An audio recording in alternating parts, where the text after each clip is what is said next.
Hi guys, আজকে আমরা চলে গিয়েছিলাম বেলুড় মঠ। তো আজকে বেলুড় মঠ যাওয়ার কাহিনীটা শুনবে? চলো বলি।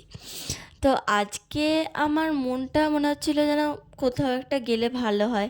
আসলে কি বলো তো, ঘুম থেকে উঠেই দেখছি যে পুরো ওয়েদারটা পুরো মেঘলা মেঘলা, তার মধ্যে হালকা গুমসো গরমও আছে, ঠিক আছে?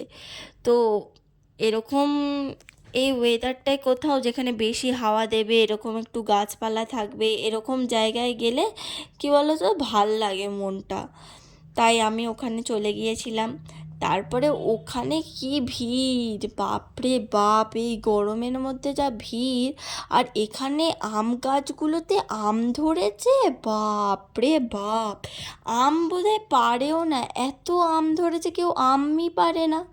তারপরে এইটা দেখলাম, এইটা না আমার খুব ভাল লেগেছে। এই কাটিংগুলো না আমার খুব ভালো লাগে। তারপরে রাস্তার মধ্যে অসংখ্য জাম পড়ে, এত জাম, জাম বোধহয় পারেও না গাছ থেকে। আর এইটা হচ্ছে আমার সেই ফেভারিট গাছ, কি সুন্দর! মানে ওখানে দেখলেই কত অ্যাস্থেটিক পিক তুলতে ইচ্ছা করে। আর এইটা হচ্ছে সবজি বাগান, যেখান থেকে, এটা কি সবজি জানি না, ঠিক মনে পড়ছে না, যাই হোক ছাড়ো। তো এখানে আমি একটা দেখলাম একজন সিদ্ধ পুরুষকে, যিনি কোনো কিছুর জব করছেন। যাই হোক, দেখে কি হবে, আমি তো হতে পারবো না, হোয়াট এভার। তো ছাড়ো। তারপরে আমি এখানে গঙ্গা নদী দেখতে দেখতে দেখলাম একটা ডিজে জাহাজ, মানে কি বলে, ওই যে, হ্যাঁ, ঠিকই বলেছি আমি, ডিজে জাহাজ, না না, ডিজে লঞ্চ।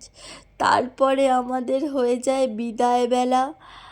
আমার তো কাঁদতে ইচ্ছা করছিল, কারণ এত হাওয়া দিচ্ছিল না ওখানে, মনে হচ্ছে না ওখানেই রাতটা কাটিয়ে দিই, কিন্তু সেই তো যেতেই হতো।